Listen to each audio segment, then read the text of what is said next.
बिस्मिल्लाहिर्रहमानिर्रहीम। अस्सलाम वालेकुम students, I am Mohammad Fouad Malik और आज का हमारा लेक्चर है stationary waves in the stretch string. आइए देखते हैं जी स्टूडेंट्स। तो stationary wave in the stretch string ये आर्टिकल इस वजह से भी हम डिस्कस करने लगे हैं क्योंकि डिफरेंट म्यूजिकल इंस्ट्रूमेंट्स में वायर्स यूज की जाती हैं और वो वायर्स जो है बिहेव करती हैं एज अ स्ट्रिंग। तो जब आप उसको वाइब्रेट करवाते हैं तो जो साउंड जनरेट होती है that is due to the stationary waves. अब चलते हैं हम अपने आर्टिकल की तरफ। हमारे पास सपोज कर लें कि एक स्ट्रिंग है जिसकी लेंथ L के इक्वल है। हमने उस स्ट्रिंग को दोनों साइड से क्लैंप किया हुआ है जिसकी वजह से उसमें F टेंशन जनरेट होती है। अब स्टूडेंट्स इसमें हमने पहले यह ऑब्जर्व करना है कि किस तरीके से स्टेशनरी वेव्स प्रोड्यूस की जाती हैं। फर्ज कर लें कि हम स्ट्रिंग को उसके सेंटर से प्लग करके रिलीज करते हैं। रिलीज करने की वजह से ये डिस्टरबेंस वेव में दोनों साइड्स पे मूव करेगी और मूव करते हुए जिस जगह से हमने स्ट्रिंग को क्लैंप किया हुआ है वहां तक पहुंच जाती है। अब स्टूडेंट्स प्रीवियस आर्टिकल में हमने ये बात डिस्कस की हुई है कि वो पॉइंट जहां से आप स्ट्रिंग को बांध के रखते हैं वो बिहेव करता है एज अ डेंजर मीडियम। तो यहां से रिफ्लेक्शन ऑफ वेव परफॉर्म होगा और जब भी वेव रेयर मीडियम में मूव करते हुए डेंजर की वॉल से रिफ्लेक्ट होती है तो उसमें 180 का फेस शिफ्ट आ जाता है। तो इसी तरीके से अब जब वेव इन साइड्स को स्ट्राइक करके वापस आती है तो ट्रफ क्रस्ट के अंदर कन्वर्ट होगा जिसकी वजह से हमारे पास एक स्टैंडिंग या स्टेशनरी वेव जनरेट हो जाती है। अब स्टूडेंट्स हम यहां पे देखते हैं कि इस वेव की स्पीड किसके इक्वल होती है और वो किन किन पैरामीटर्स पे डिपेंड करती है। तो इसके लिए हम लिखते हैं speed of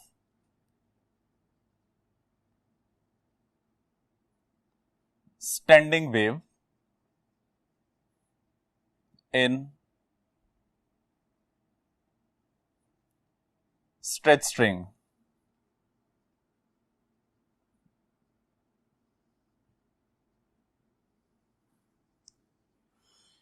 this is given by V is equal to under root of F divided by M, where V is representing speed of wave, F is representing tension in string, and M is representing mass per unit length of string। Student ये बात यहां पे जरा important है कि m जो है वो सिंपली मैस को रिप्रेजेंट नहीं कर रहा, this is representing mass per unit length of the string. और अगर आपसे वो पूछता है कि व्हाट आर इट्स यूनिट्स तो इसके यूनिट जो है वो भी बनेंगे किलोग्राम डिवाइडेड बाय मीटर। और अगर हम इसके डायमेंशन डिस्क्राइब करें तो वो बन जाएंगे ML-1। अब स्टूडेंट्स हम वेव में प्रोड्यूस होने वाले वाइब्रेशंस की फ्रीक्वेंसी फाइंड करते हैं। तो इसमें सबसे पहले फर्स्ट मोड के लिए हम कैलकुलेशन करेंगे। For first mode of vibration,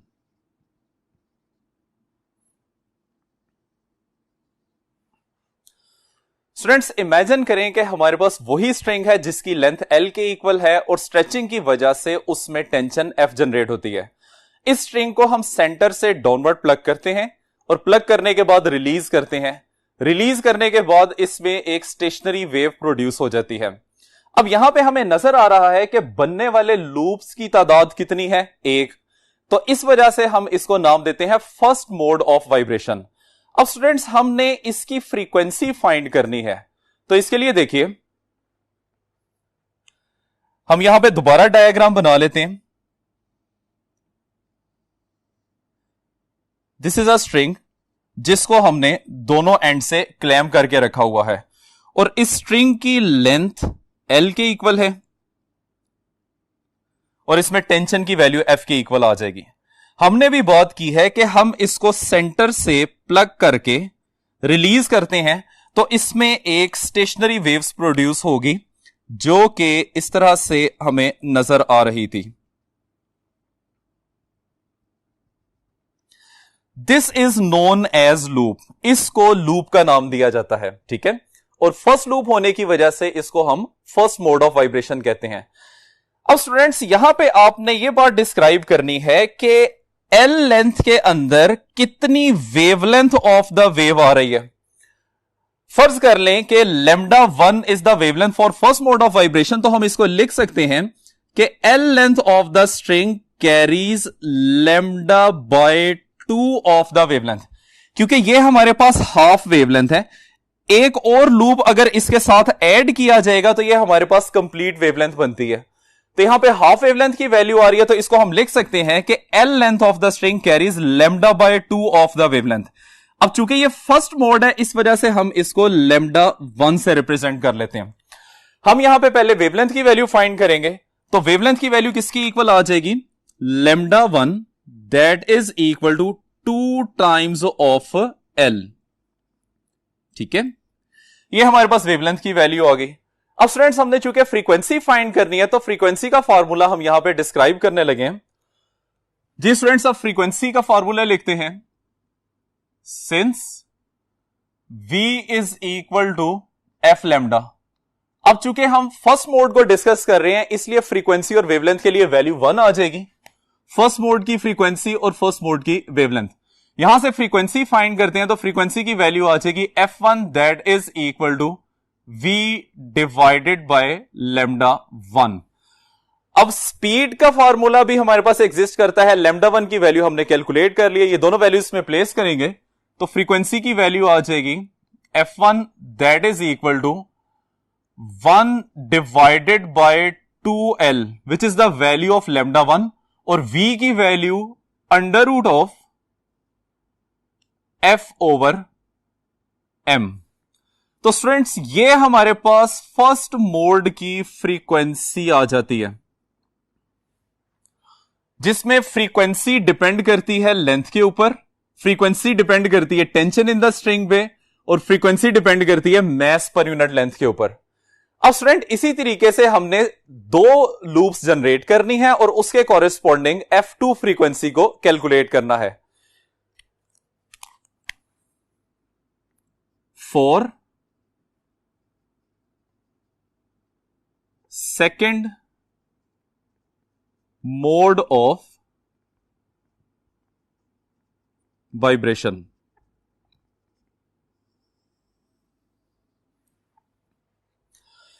students इसके लिए इमेजिन करते हैं उसी स्ट्रिंग को जिसकी लेंथ L के इक्वल है और उसमें टेंशन F है, लेकिन अब हमने इस स्ट्रिंग को सेंटर से प्लग नहीं करना, बल्कि सेंटर के सेंटर से प्लग करके हम इसको रिलीज करेंगे, जिसकी वजह से हमारे पास यहां 2 लूप्स बन जाती हैं।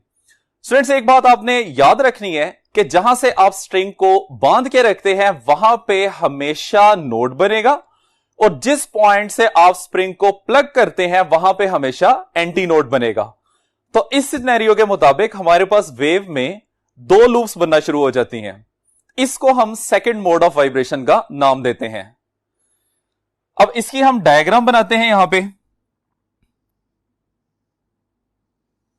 स्टूडेंट्स ये हमारे पास आ जाएगा स्ट्रिंग जिसकी सेम लेंथ है L के इक्वल और इसमें टेंशन F है। अब हमने इस स्ट्रिंग को सेंटर के सेंटर से प्लग करना है। तो अभी हमने बात की है कि स्ट्रिंग के फिक्स पॉइंट के ऊपर हमेशा नोड्स बनेंगे, जिसको हम यहां N से रिप्रेजेंट कर लेते हैं, और जहां से आपने प्लग किया है उसको उस जगह पे एंटी नोड बनेगा। अब अगर हम इसमें वेव बनाते हैं तो वेव की शेप कुछ इस तरह से आ जाएगी। This is known as stationary wave. अब इसमें बनने वाले लूप्स कितने होते हैं? 2 लूप्स हैं, इस वजह से इसको हम सेकंड मोड ऑफ वाइब्रेशन का नाम देते हैं। तो इसी तरीके से जिस तरह से पहले हमने किया है कि पहले वेवलेंथ कैलकुलेट किया है और उसके बाद फ्रीक्वेंसी, यहां पे भी हमने यही काम करना है। अब स्टूडेंट्स डायग्राम के मुताबिक हमें नजर आ रहा है कि L length of the string में अब एक कंप्लीट वेवलेंथ आ रही है, जिसकी वजह से हम इसको लिखेंगे L is equal to lambda, और सेकंड मोड ऑफ वाइब्रेशन की वजह से हम यहां पे 2 लिख देते हैं। हमने वेवलेंथ की ही वैल्यू फाइंड करनी है, तो ये डायरेक्टली हमारे पास वेवलेंथ की ही वैल्यू आ जाती है। लेकिन स्टूडेंट्स, हमने इन तमाम कैलकुलेशंस के बाद इसकी एक जनरल फॉर्म भी डिस्क्राइब करनी होती है, जिसके लिए हम इसी रिलेशन को कुछ इस तरह से लिख सकते हैं। इसको यहां पे साइड पे लिख लेते हैं, that is λ2 which is equal to, अगर मैं L को 2 से मल्टीप्लाई कर दूं और डिवाइड भी कर दूं तो इस रिलेशन के ऊपर कोई फर्क नहीं पड़ता। चूंकि हमने इसकी एक जनरल फॉर्म डिस्क्राइब करनी है, इस वजह से हम इसको यहां पे लिख लेते हैं जी। अब वंस अगेन हम फ्रीक्वेंसी का फॉर्मूला यूज करेंगे। Frequency is given by F2 is equal to V divided by λ2। Students, यहां पे V की वैल्यू इस वजह से सेम रखी जा रही है क्योंकि हमारा मीडियम सेम है। जो हमने स्ट्रिंग यूज किया है उसकी लेंथ L के इक्वल है, उसकी थिकनेस भी एज इट इज ही यूज की जाएगी। तो चूंकि मीडियम चेंज नहीं हो रहा, इस वजह से स्पीड की वैल्यू कांस्टेंट रहती है और यहां पे हम V के साथ 1 या 2 प्लेस नहीं करेंगे। अब इन दोनों पैरामीटर्स की वैल्यू मेरे पास एग्जिस्ट करती है, मैं वैल्यूज इसमें से प्लेस करूंगा तो ये बन जाएगा V2 F2 that is equal to 1 divided by λ2 की वैल्यू किसके इक्वल है, L के इक्वल है, और V की वैल्यू एज इट इज आ जाएगी which is square root of F divided by M। अब स्टूडेंट्स, हम यहां पे ये देखना चाहते हैं कि F2 फ्रीक्वेंसी का F1 फ्रीक्वेंसी के साथ क्या रिलेशन है, तो हम F2 को F1 की फॉर्म में लिखने की कोशिश करते हैं। अब दोनों रिलेशंस को अगर आप गौर से देखें तो यहां पे बटे में 2 लिखा हुआ है, तो हम क्या करते हैं, इस फॉर्मूले में 2 से मल्टीप्लाई भी कर देते हैं और 2 से डिवाइड भी कर देते हैं। तो ये बन जाएगा मल्टीप्लाइड एंड डिवाइडेड बाय 2। तो ये बन जाएगा F2 that is equal to 2 को जो मल्टीप्लाइड वाला बाहर लिख लेते हैं, 1 divided by 2L under root of F over M। हमारे पास ये फॉर्म कुछ इस तरह से बन जाएगी। अब स्टूडेंट्स, ये ब्रैकेट में जो फैक्टर लिखा हुआ है, this is the value of the first frequency, तो इस वजह से हम इसको रिप्लेस कर देते हैं और F2 की वैल्यू बन जाएगी F2 that is equal to 2 times of F1। तो ये हमारे पास इसका एक रिलेशन आ जाता है कि सेकंड मोड की फ्रीक्वेंसी फर्स्ट मोड की फ्रीक्वेंसी का ट्वाइस होती है। इसी तरीके से स्टूडेंट्स, अब हमने थर्ड मोड के लिए कैलकुलेशन करनी है, तो आइए देखते हैं। For third mode of vibration,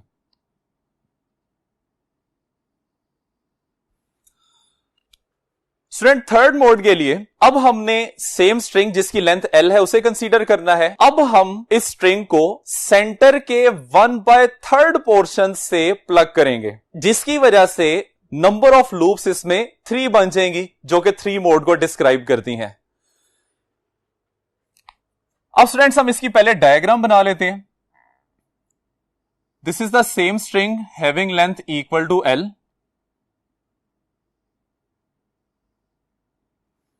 हमने कहा कि हमने इसको सेंटर के 1/3 पार्ट से प्लग करना है, तो इसके हम 3 हिस्से बना लेते हैं और ये जो तीसरा पोर्शन होगा आपने यहां से इसको प्लग करना है।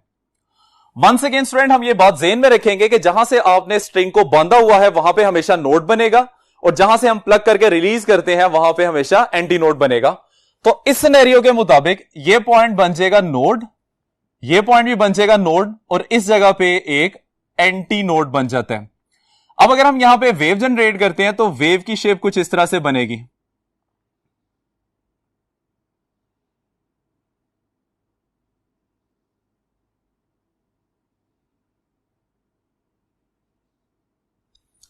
अब इसमें नंबर ऑफ लूप्स कितने आ रहे हैं, 3 आ रहे हैं, जिसकी वजह से हम इसको थर्ड मोड ऑफ वाइब्रेशन का नाम देते हैं। अब स्टूडेंट्स, चूंकि हमने पहले वेवलेंथ कैलकुलेट करनी है तो इसमें हम डिस्कस करते चलें कि यहां से लेके यहां तक एक वेवलेंथ आ जाएगी दैट इज लैम्डा, और यहां से यहां तक फिर हाफ ऑफ द वेवलेंथ आ रहा है, तो total L length of the string में कितनी वेवलेंथ आ जाएगी, हम इन दोनों को सम करके लिखेंगे। तो इसको कुछ इस तरह से लिखा जा सकता है, L is equal to 3 lambda divided by 2। अब चूंकि थर्ड मोड है तो यहां पे लेमडा के साथ 3 आ जाएगा। हमने लेमडा की वैल्यू कैलकुलेट करनी है, so lambda 3 that is equal to 2l divided by 3। So this is the value of wavelength. अब फ्रीक्वेंसी फाइंड करते हैं। Frequency is given by f3 which is equal to v divided by lambda 3। दोनों की values हमारे पास मौजूद हैं। इसको हम लिख सकते हैं 1 divided by 2l divided by 3, और v की वैल्यू एज इट इज आ जाएगी square root of v over m। इसको अरेंज कर लें।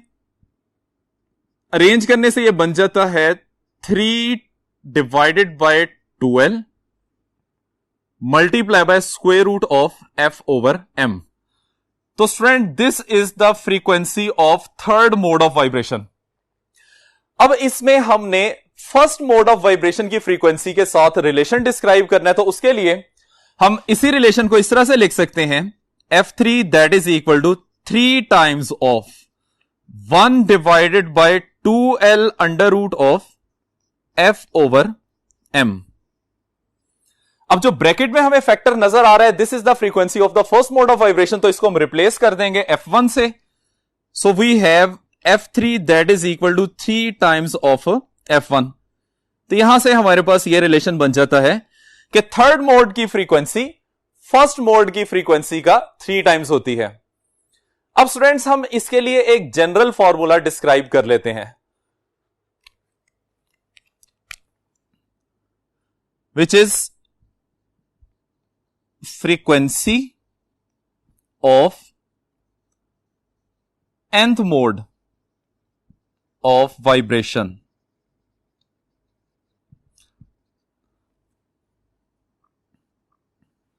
अब स्टूडेंट्स हमने जो फ्रीक्वेंसी का रिलेशन डिस्क्राइब किया है उसमें फर्स्ट मोड की फ्रीक्वेंसी सेकंड मोड की फ्रीक्वेंसी फर्स्ट का 2 टाइम्स थी, थर्ड मोड की फ्रीक्वेंसी फर्स्ट का 3 टाइम्स थी। तो इसी तरीके से nth मोड की फ्रीक्वेंसी फर्स्ट का n टाइम बन जाएगी। तो हम इसको लिख सकते हैं fn which is representing frequency of nth mode of vibration which is equal to n times of frequency of first mode of vibration. ये हमारे पास एक जनरल फॉर्मूला आ जाएगा। अब अगर इसमें आपने सेकंड मोड की, थर्ड मोड की या किसी भी मोड की फ्रीक्वेंसी फाइंड करनी है, तो उसके लिए सिंपली हम n की वैल्यू को चेंज कर देंगे, तो हमारे पास रिक्वायर्ड फ्रीक्वेंसी आ जाएगी।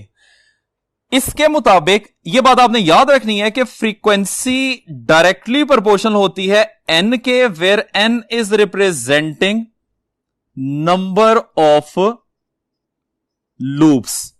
यहां पे देखें तो यहां पे कितने लूप्स बन रहे हैं, 3। तो यहां पे n की वैल्यू किसके इक्वल आ जाएगी, 3 के इक्वल आ जाएगी। तो जिस तरह से आप नंबर ऑफ लूप्स इंक्रीज करते जाते हैं, कॉरेस्पॉन्डिंग फ्रीक्वेंसी की वैल्यू भी इंक्रीज करती जाती है। अब स्टूडेंट्स हमने nth मोड की वेवलेंथ फाइंड करनी है, तो उसके लिए देखिए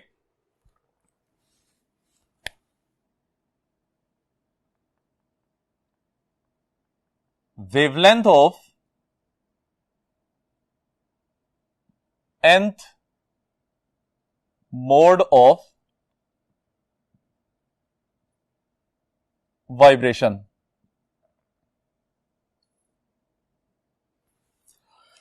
स्टूडेंट्स n मोड की अगर आप वेवलेंथ फाइंड करना चाहते हैं तो उसके लिए पहले हम 3 मोड्स के लिए जो हमने कैलकुलेशन की है उनकी वेवलेंथ को डिस्क्राइब करते हैं।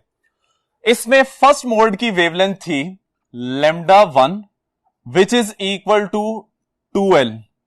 सेकेंड मोड की वेवलेंथ थी lambda 2 that is equal to l, और थर्ड मोड की वेवलेंथ थी lambda 3 that is equal to 2l divided by 3। अब स्टूडेंट्स यहां पे अगर हम कुछ चेंजिंग करें, तो अगर मैं इस केस में बटे में 1 लगा देता हूं तो इससे कोई फर्क नहीं पड़ता, ये वेवलेंथ एज इट इज रहेगी। सेकेंड मोड में हमने इस एल लेंथ को 2 से मल्टीप्लाई भी किया था और 2 से डिवाइड भी किया था, और इसी तरीके से थर्ड मोड का हमारे पास ये रिलेशन एग्जिस्ट करता है। तो हमें यहां से ये बात क्लियर हो जाती है कि ऊपर वाला फैक्टर हमेशा कांस्टेंट आ रहा है, जबकि बटे में फर्स्ट मोड के लिए 1 है, सेकंड मोड के लिए 2 है, थर्ड मोड के लिए 3 आ रहा है। इसी तरीके से जिस तरह से मोड इंक्रीज करते जाएंगे, बटे में नंबर भी एज इट इज इंक्रीज करता जाएगा। तो यहां से अगर हम जनरल फॉर्म इसकी डिस्क्राइब करना चाहते हैं तो वो कुछ इस तरह से बन जाएगी, लैम्डा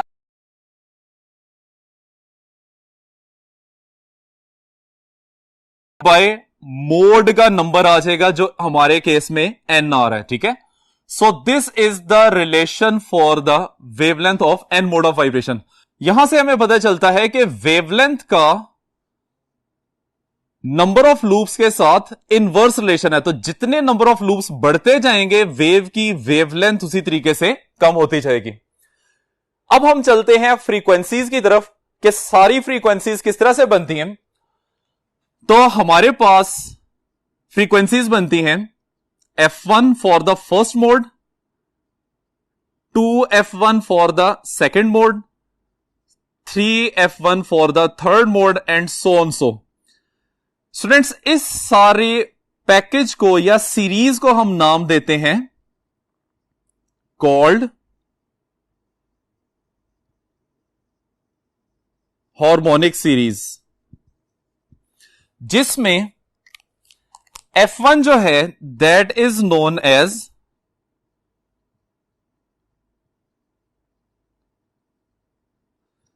फंडामेंटल मोड। ठीक है, या इसको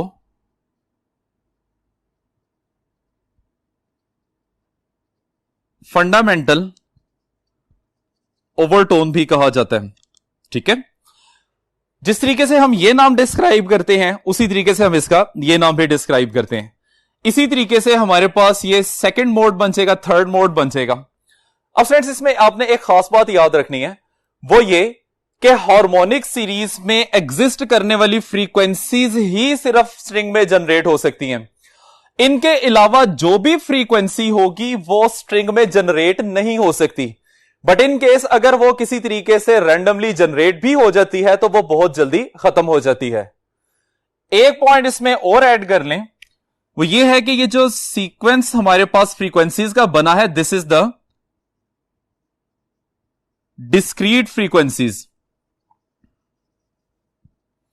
हर एक फ्रीक्वेंसी के बाद दूसरी फ्रीक्वेंसी में एक स्टेप जनरेट हो रहा है, 1 के बाद 2 और 2 के बाद 3। इस वजह से हम इसको क्या नाम देते हैं, डिस्क्रीट फ्रीक्वेंसीज का नाम देते हैं, क्योंकि हमें यह बात पता है कि 1 और 2 के दरमियान में infinite number of steps exist करते हैं, जो कि हमने यहां पे कंसीडर नहीं किए हुए।